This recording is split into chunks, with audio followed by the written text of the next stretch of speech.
Bayangin kamu berumur 17 tahun. Baru lulus kelas 11. Kamu anak kampung, dari keluarga sederhana, gak punya banyak pilihan hidup selain sekolah SMK dan ikut program PKL.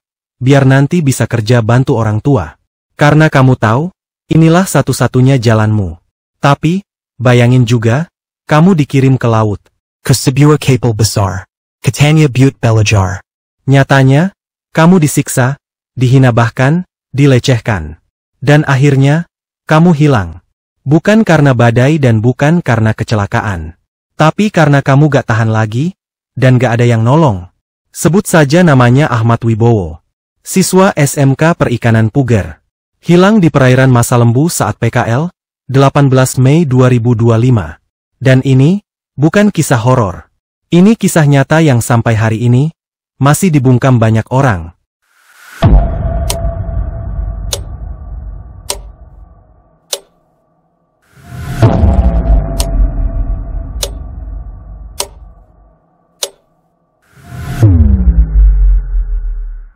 Di suatu daerah Puger, tepatnya di Jember. Sebuah desa pesisir di ujung selatan Pulau Jawa, tempat ombak menggulung tanpa henti, membawa aroma asin yang menyatu dengan nyanyian angin laut. Di sana, hidup seorang anak lelaki yang kita sebut saja namanya Ahmad Wibowo, merupakan anak kedua dari pasangan almarhum Pak Zainul dan Bu Mariam.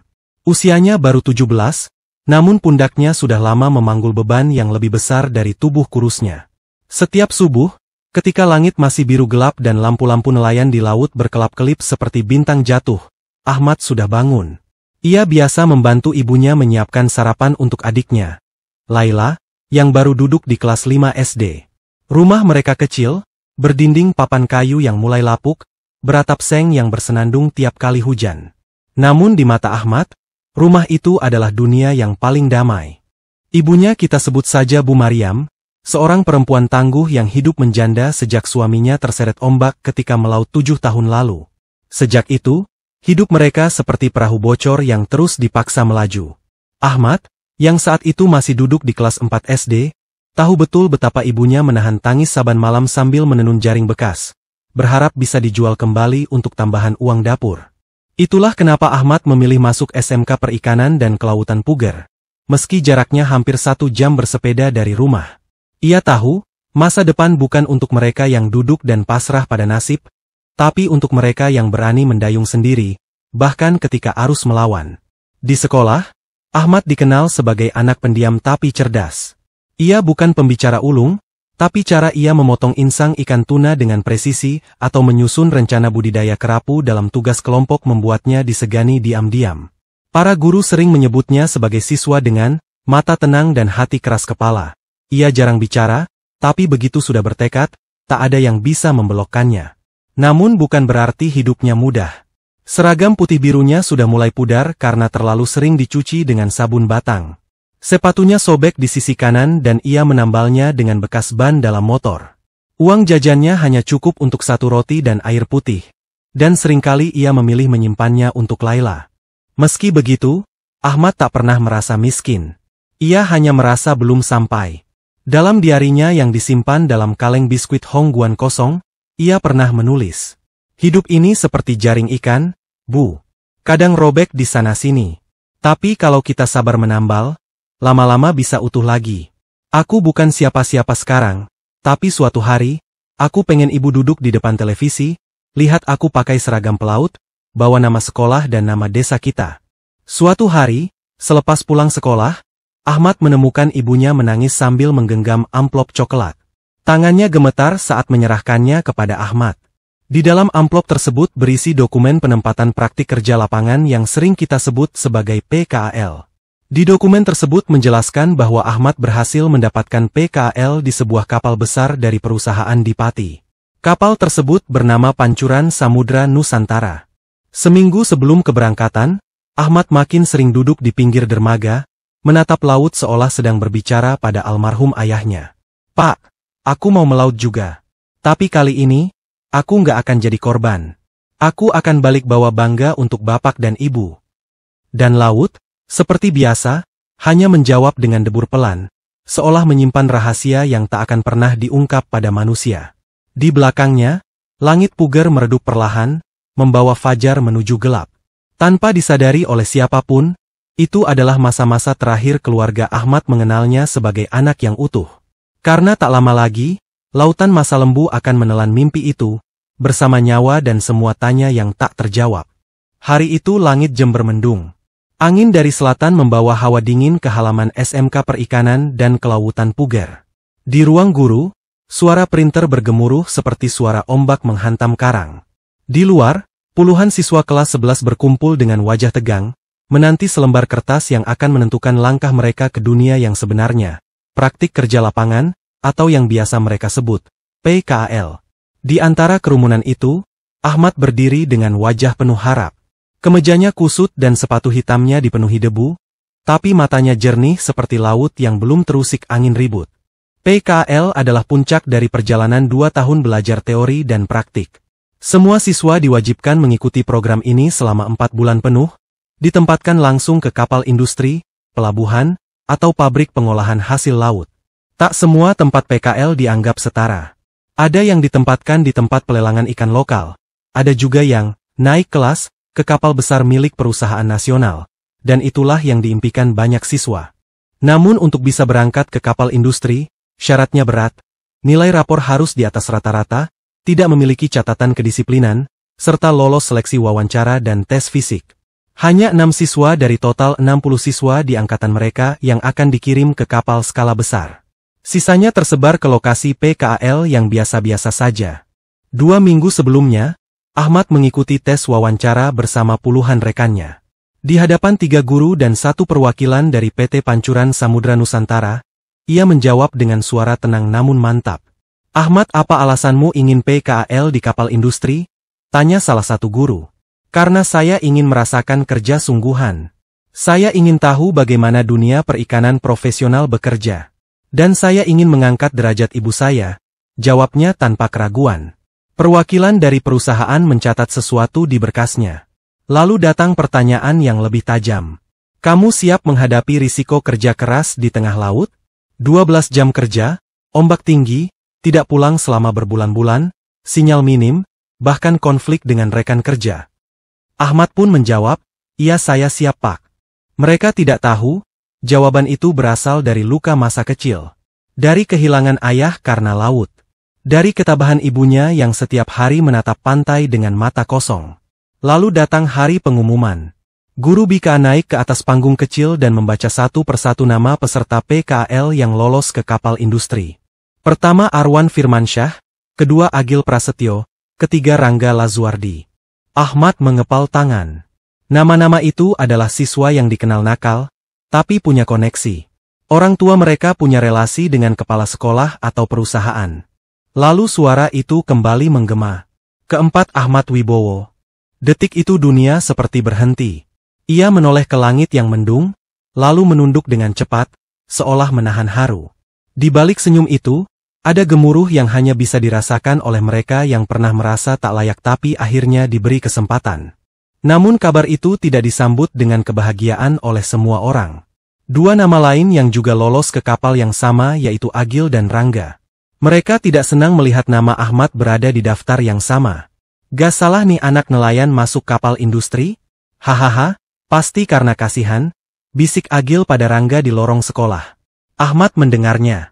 Ia tidak membalas. Ia hanya menarik napas dan berjalan menjauh. Tapi hatinya tercabik. Ia tahu Agil dan Rangga sejak kelas 10. Keduanya sering memamerkan kekayaan, HP mahal, sepatu branded, dan motor racing. Mereka punya pengaruh di antara siswa laki-laki. Dan mereka tidak suka anak seperti Ahmad. Pendiam, miskin, tapi sering dipuji guru. Sejak hari pengumuman itu, Ahmad merasa diawasi. Kadang saat istirahat, tempat duduknya sudah diisi oleh mereka. Kadang bukunya disembunyikan. Pernah sekali, seseorang mengganti sepatu prakteknya dengan yang sobek di gudang alat. Sebulan sebelum keberangkatan, semua peserta PKL diberi pelatihan khusus. Mereka diajarkan cara membaca GPS kapal, mengenali rute perairan nasional, sistem pendingin ruang mesin, hingga cara menghadapi overboard emergency saat seseorang jatuh ke laut. Disinilah Ahmad mulai menyadari satu hal. Dunia ini tidak peduli seberapa keras ia berdoa. Dunia hanya menghargai yang kuat, yang cepat, yang punya suara keras. Saat simulasi naik turun tangga darurat, Agil mendorong bahu Ahmad sambil berkata pelan, "Hati-hati nanti di kapal. Jangan sampai kamu jatuh beneran." Ahmad diam. Tapi malamnya, ia menangis. Tidak di rumah. Tidak di depan ibunya. Tapi di belakang sekolah, di bawah pohon ketapang tua. Di sana, ia menulis lagi di diarinya. "Hari ini aku sadar, orang miskin seperti aku harus lebih kuat. Karena dunia nggak akan menolong 2 kali. Tapi Bu, aku janji. Aku nggak akan mundur. Aku akan tetap berangkat. Walaupun ada orang yang nggak suka." Seminggu sebelum keberangkatan, sekolah mengadakan upacara pelepasan peserta PKL. Ahmad datang mengenakan kemeja putih terbaiknya. Di belakangnya, ibunya berdiri dengan kebaya sederhana yang warnanya sudah mulai pudar. Setelah upacara, ada sesi pengambilan barang dan seragam kapal. Ketika Ahmad mengambil jatah seragamnya, Agil menatapnya dengan sinis. Malamnya di rumah, suasana hening. Bu Mariam membuat rawon kesukaan almarhum suaminya. Makanan yang jarang bisa mereka nikmati karena harga daging. "Nak," katanya pelan. "Kalau kamu merasa tertekan, kalau ada yang gak adil di sana, jangan dipendam sendiri. Ingat, kamu masih punya ibu. Kamu masih punya rumah." Ahmad mengangguk namun ia tak sanggup menjawab. Di tangannya, ia menggenggam surat penempatan PKL yang sudah mulai lecek. Hari keberangkatan datang. 6 siswa dikumpulkan di pelabuhan Tanjung Wangi, Banyuwangi, lalu dibawa dengan mobil perusahaan ke Pati, Jawa Tengah. Dari sana mereka naik kapal Pancuran Samudra Nusantara, sebuah kapal perikanan penangkap cumi dan tuna yang beroperasi hingga wilayah timur Indonesia. Sebelum naik, seorang petugas dari perusahaan berkata tegas, 4 bulan kalian tidak boleh pulang. Di kapal ini gak ada sinyal dan gak ada komplain. Di sini kerja nyata. Yang tidak kuat, jangan naik. Langit masa lembu terbentang luas tanpa batas. Garis cakrawala seperti menyatu dengan lautan yang biru gelap. Dari kejauhan, kapal Pancuran Samudra Nusantara tampak kecil seperti perahu kayu di antara deru ombak yang tak pernah diam. Di atas kapal sepanjang 45 meter itu, 6 siswa PKL dari SMK Perikanan dan Kelautan Puger memulai hari-hari mereka sebagai buruh bayangan. Salah satunya adalah Ahmad Wibowo, yang perlahan mulai menyadari. Ini bukan dunia yang ia bayangkan. Hari pertama, mereka diberi pengarahan akan tetapi pengarahan itu tak seperti yang dijanjikan sekolah. Tak ada mentor, tak ada pembagian tugas yang sesuai dengan modul pelatihan. Yang ada hanyalah perintah singkat dari mandor. Angkut ikan dari Palka. Kerjanya yang cepat. Ini bukan tempat tidur. Seharusnya siswa PKL hanya mendampingi proses kerja. Tapi kenyataannya, mereka dipaksa bekerja 12 hingga 16 jam sehari. Bangun jam 3 pagi, angkat tong ikan seberat 60 kilo, cuci dek penuh darah ikan dan lendir, lalu kerja malam ikut sortir dan pencatatan hasil tangkapan. Tak ada istirahat yang layak, tak ada waktu belajar. Tubuh Ahmad, yang terbiasa bekerja ringan di daratan, mulai menunjukkan luka. Bahunya memar bahkan telapak tangannya kapalan. Namun, ini semua baru permulaan awal. Malam hari, setelah kerja usai dan sebagian ABK tidur, teror dimulai. Di kabin sempit yang dibagi 6 orang, Agil dan Rangga mulai memainkan peran barunya, sebagai algojo dalam kamar sempit. Mereka menjadikan Ahmad sebagai target. Entah karena iri, entah karena merasa lebih layak atas tempat itu, atau hanya karena merasa berkuasa di tengah laut yang sunyi. Malam pertama, mereka menyembunyikan kasur Ahmad dan menyuruhnya tidur di lantai besi yang dingin. Kemudian di malam kedua mereka mengambil pakaian Ahmad dan membuangnya ke tong es. Malam ketiga, mereka menyiram tubuh Ahmad dengan air asin sambil tertawa keras. Menyuruhnya mandi karena dianggap bau rakyat. Ahmad tidak melawan. Ia hanya menggenggam erat surat dari ibunya yang diselipkan dalam saku bajunya. Setiap malam ia baca ulang. Kalau capek, istirahat. Kalau sakit, bilang. Tapi jangan pernah kehilangan dirimu sendiri, Le. Ahmad mencoba melapor ke salah satu teknisi muda, Mas Doni, satu-satunya kru yang kadang menunjukkan simpati. Mas, saya mau bicara. Katanya pelan, takut didengar orang lain. Ada apa, Le? Tanya Mas Doni sambil mengecek dinamo mesin. Ada yang suka ganggu saya, Mas, kalau udah malam hari. Mas Doni hanya terdiam. Lalu menepuk bahu Ahmad dan berkata, "Sabar ya, Lei. Di kapal ini semua keras. Nggak ada ruang buat yang lemah dan jangan cari musuh. Udah anggap angin lalu aja." Puncaknya terjadi di minggu ketiga. Saat tengah malam, setelah bekerja memindahkan ikan tongkol dari palka ke ruang pendingin, Ahmad berjalan tertatih ke kabin. Kakinya mulai kaku karena dingin. Saat itu, Agil dan Rangga sudah menunggu. Wajah mereka gelap. Ahmad tahu, malam ini akan lebih buruk dari biasanya. Tanpa banyak bicara, Rangga menyorongkan ember berisi sisa darah ikan ke tangan Ahmad. "Mandi pakai ini, Mat. Biar makin mirip ikan busuk." Ahmad pun menolak. Rangga seketika menamparnya dan Agil mendorongnya, hingga kepala Ahmad membentur dinding besi kabin. Dunia berputar. Ia meringis, memegangi pelipisnya yang mulai berdarah. Ahmad ingin melawan. Tapi tubuhnya terlalu lelah. Terlalu sakit. Ia hanya diam dengan kondisi menggigil. Malam itu, ia tidur dalam posisi duduk, berlumuran darah dan lendir ikan. Di pikirannya, suara ibunya memanggil-manggil. Sejak malam itu, Ahmad berubah. Ia menjadi lebih diam, bahkan senyumnya lenyap. Saat memotong cumi, tangannya gemetar. Saat diminta membantu pencatatan logistik, ia salah hitung 2 kali. Agil dan Rangga semakin menggila. Mereka menjulukinya, si hantu malam, karena Ahmad sering terbangun tengah malam dan duduk diam menghadap jendela dek. Kepala koki sempat memergoki lebam di bahu dan punggung Ahmad saat ia sedang mandi di ruang belakang. "Kamu jatuh, Lei?" tanyanya. Ahmad pun hanya mengangguk. Malam ke-29, badai kecil menghantam kapal. Petir menggelegar di tengah Samudra Jawa. ABK yang tak bertugas malam itu tidur lebih awal, dan kabin menjadi dunia tertutup yang tak tersentuh siapapun. Di dalam kabin sempit itu, Ahmad tidak tidur. Tubuhnya gemetar sejak sore. Saat ia masuk, Agil dan Rangga menatapnya seperti binatang lapar. Ada aura berbeda malam itu, lebih kejam, lebih gelap. "Lo nggak hormat banget ya, Mat," kata Rangga sambil melemparkan baju dalam Ahmad ke lantai. "Ayo sujud. Biar kita tahu lo ngerti siapa yang berkuasa di sini," timpal Agil sambil mengunci pintu dari dalam. Ahmad pun menolak. Ia mencoba berdiri, akan tetapi tubuhnya diseret. Ia tidak hanya disiksa secara fisik. Ia dipermalukan, dilecehkan, dirobek harga dirinya oleh 2 manusia yang seharusnya belajar, bukan menjadi predator.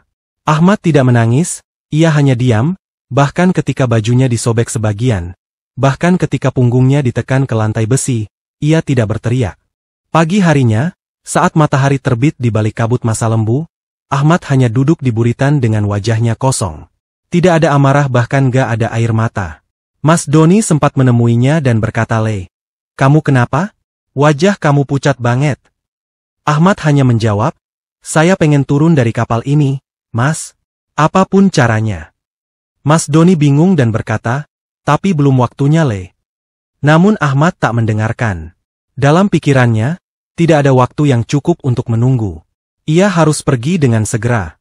Di malam yang sama, ia menulis catatan pendek di belakang buku logistik kapal. "Jika ibu membaca ini, mungkin aku sudah nggak ada. Tapi ibu harus tahu, aku nggak lari karena lemah. Aku lari karena martabatku hancur. Dan aku nggak bisa perbaiki itu di tempat ini. Laut mungkin lebih bisa memahami aku daripada manusia." Sejak malam itu, Ahmad tak tidur di kabin lagi. Ia tidur di bawah tangga besi dekat ruang mesin, membungkus tubuhnya dengan plastik bekas karung tepung. Ia makan seadanya, menolak berbicara. Bahkan ABK lain mulai risih, tapi tidak ada yang benar-benar peduli. Rangga dan Agil, mereka tidak menyentuh Ahmad lagi, bukan karena menyesal akan tetapi karena merasa sudah menang. Sementara itu, Ahmad memandangi lautan dengan tatapan kosong.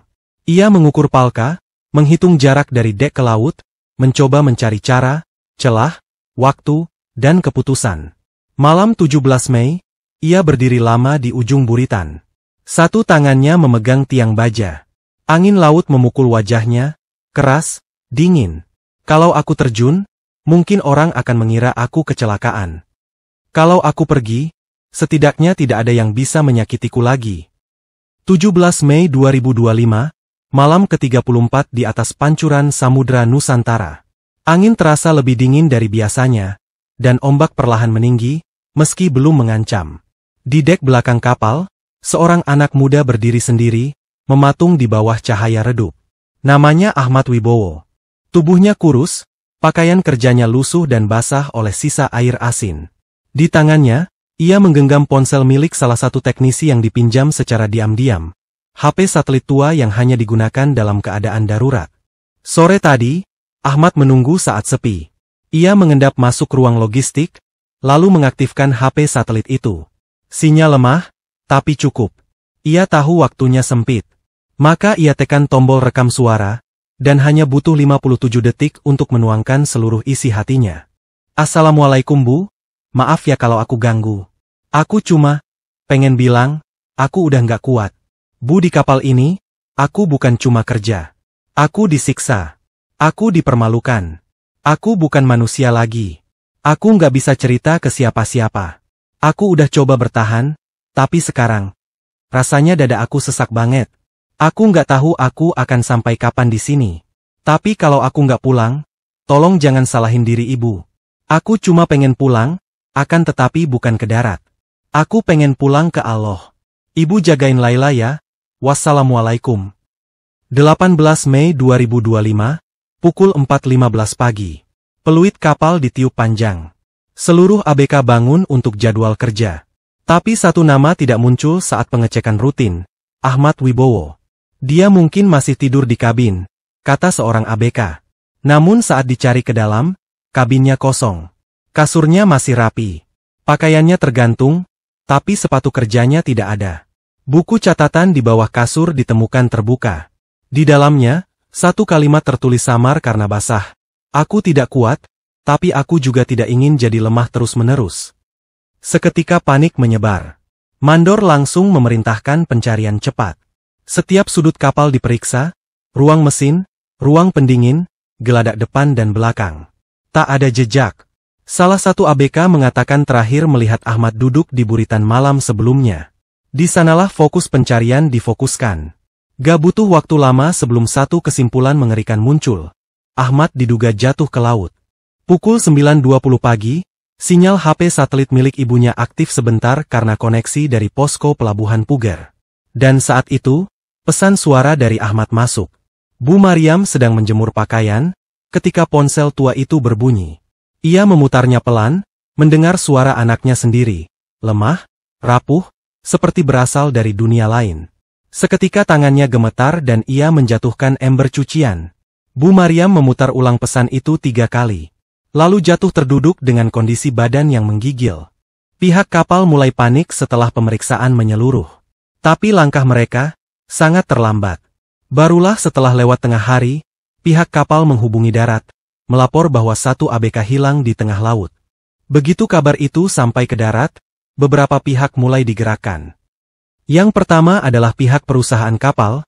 Mereka menyatakan akan melakukan pencarian internal di sekitar titik koordinat terakhir saat Ahmad Wibowo terlihat. Kemudian yang kedua, sekolah pelayaran tempat Ahmad berasal juga turun tangan, karena ia masih dalam status praktek industri. Mereka menghubungi pihak keluarga dan mendesak klarifikasi dari kapal.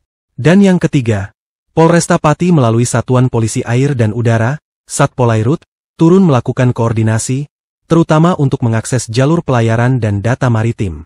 Namun yang terjadi, tak seperti harapan. Pihak kapal hanya menyisir sekitar radius terbatas. Beberapa laporan menyebut kapal hanya berputar di perairan tempat terakhir Ahmad Wibowo terlihat selama 1-2 hari, lalu kembali berlayar melanjutkan aktivitasnya. Polairut dikabarkan menurunkan informasi ke titik tertentu, tapi tidak mengerahkan kapal pencari besar. Tidak ada helikopter, bahkan gak ada tim penyelam. 5 hari pun berlalu, tiba-tiba, pihak keluarga mendapat kabar bahwa pencarian dihentikan. Tidak ada konferensi pers. Tidak ada surat resmi akan tetapi hanya informasi lisan bahwa tidak ditemukan dan diperkirakan tenggelam. Coba bayangin, anak lo hilang di tengah laut. Lo nunggu kabar dan lo percaya pihak berwenang bakal nyari. Tapi setelah 5 hari, lo malah dibiarin sendiri. Inilah yang dirasakan oleh keluarga Ahmad Wibowo, siswa SMK yang hilang misterius saat PKL di atas kapal nelayan. Yang bikin hati makin tercabik adalah ibunya sendiri, seorang perempuan sederhana dari Jember, turun ke pelabuhan, nyari info dari nelayan ke nelayan. Bu Mariam mendatangi pelabuhan demi pelabuhan, termasuk Pelabuhan Puger, Jember, tempat awal Ahmad Wibowo berangkat. Kemudian Pelabuhan Juwana yang ada di Pati dan terakhir tempat pelelangan ikan di kawasan pesisir utara. Bu Mariam bawa foto Ahmad Wibowo dan bertanya kepada nelayan demi nelayan, apakah pernah melihat anak ini serta Bu Mariam memberikan nomor teleponnya berharap ada kabar mengenai anaknya. Gue ulang ya, bukan aparat, bukan sekolah, tapi ibu korban sendiri yang turun ke lapangan. Dan yang lebih parah lagi, mereka bilang tidak ada bantuan dari pemerintah. Nggak ada pendampingan.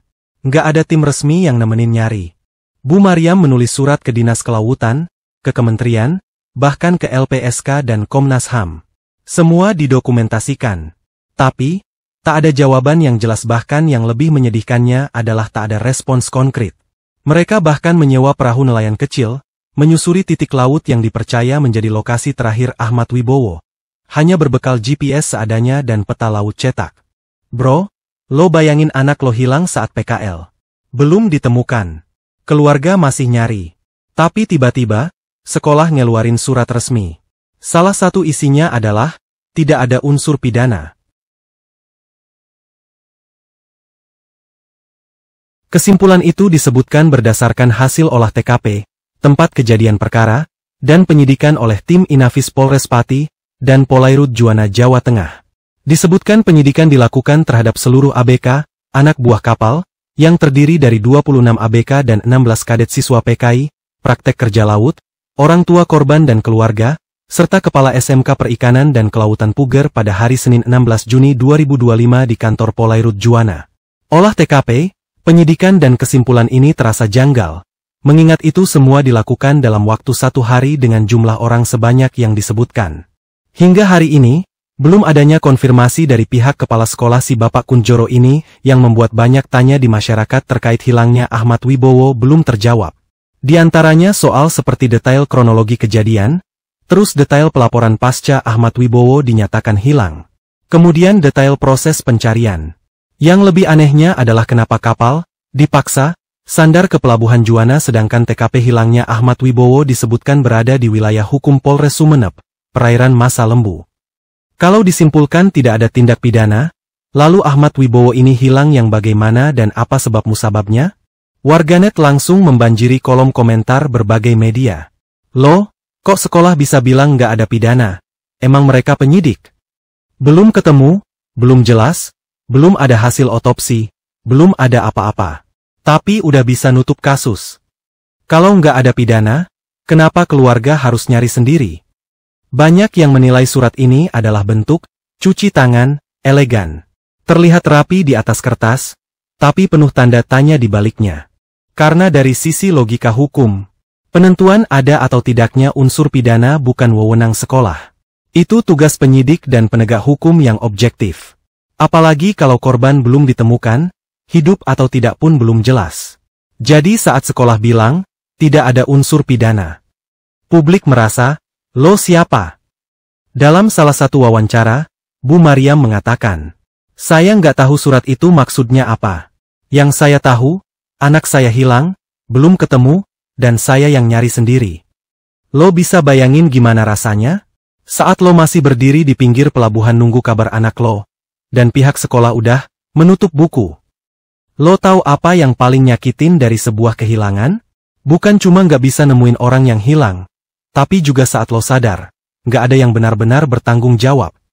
Begitulah yang dirasakan keluarga Ahmad Wibowo, siswa SMK yang hilang saat praktek kerja lapangan. Hari ini, 2 Juli 2025. Sudah lebih dari 45 hari sejak Ahmad Wibowo dilaporkan hilang di tengah laut saat menjalani praktik industri di atas kapal pencari ikan. Dan yang menyedihkan adalah, hingga detik ini, tidak ada satupun petunjuk konkret yang mengarah ke keberadaannya. Tidak ada jasad, tidak ada barang bukti, bahkan gak ada saksi yang berani bersuara. Yang ada hanya keheningan, dan pencarian yang perlahan meredup. Di saat banyak pihak mulai melupakan kasus ini, orang tua Ahmad Wibowo justru melakukan hal yang luar biasa. Mereka terus mencari sendiri. Mereka bolak-balik ke pelabuhan, mendatangi kapal demi kapal, kemudian mereka menyebarkan selebaran ke komunitas nelayan. Bahkan mereka berkonsultasi dengan relawan SAR dan penyelam mandiri untuk menyisir beberapa titik laut secara swadaya. Bu Mariam bahkan sempat mengatakan dalam wawancara, "Kami tidak punya uang banyak. Tapi kalau harus jual sawah, kami jual. Yang penting anak kami bisa kami temukan, hidup atau mati." Lalu bagaimana dengan pihak berwajib? Polisi menyatakan pencarian masih berjalan. Tapi, apakah benar demikian? Menurut pihak keluarga, sejak akhir Mei tidak ada lagi komunikasi aktif dari kepolisian, kemudian tidak ada laporan perkembangan. Bahkan tidak ada rilis investigasi atau pembaruan pencarian. Yang ada hanyalah jawaban klise, "Kami masih proses, mohon bersabar." Padahal waktu terus berjalan, dan jejak di laut semakin sulit ditemukan seiring waktu. Kini, tekanan datang bukan hanya dari keluarga, tapi juga dari aktivis hak buruh laut dan perlindungan siswa magang. Mereka meminta pemerintah pusat turun tangan langsung, mendesak pembentukan tim investigasi independen, meminta audit pada kapal tempat Ahmad Wibowo magang, bahkan menuntut perlindungan terhadap siswa pelayaran agar kasus serupa tidak terulang. Sayangnya, semua masih sebatas wacana. Tidak ada langkah nyata. Tidak ada konferensi pers. Tidak ada kehadiran pejabat tinggi yang datang langsung menemui keluarga. Hari ini bukan hanya soal Ahmad Wibowo, tapi tentang bagaimana kita memandang nyawa manusia, sebagai sesuatu yang berharga, atau sekadar statistik yang bisa dilupakan. Ahmad Wibowo bukan hilang karena lupa jalan. Ia hilang di tempat kerja. Di bawah tanggung jawab orang-orang dewasa, institusi, dan sistem yang seharusnya menjaganya. Dan kini, kita harus bertanya dengan jujur berapa nominal yang cukup untuk membuat orang tutup mulut, dan berapa angka yang bisa menggantikan nyawa seseorang, agar kapal tetap bisa berlayar, reputasi tetap bersih, dan jabatan tetap nyaman diduduki. Kami tidak tahu angka pastinya. Tapi yang jelas, diam itu mahal. Dan keadilan, semakin sulit dibeli. Orang tua Ahmad Wibowo hanya ingin satu hal, kebenaran. Bukan uang dan juga bukan popularitas. Bahkan bukan belas kasihan. Tapi kejelasan, tentang anak mereka. Jika hari ini kita diam, besok mungkin giliran anak orang lain. Atau anak kita sendiri. Jangan biarkan Ahmad Wibowo jadi nama yang dikubur tanpa cerita. Kalau kamu merasa kisah ini penting untuk didengar lebih banyak orang, jangan lupa untuk like, share, dan tinggalkan komentar kamu di bawah. Suara kamu bisa jadi kekuatan untuk bantu keluarga Ahmad Wibowo mendapatkan keadilan. Jangan biarkan kisah ini tenggelam begitu saja.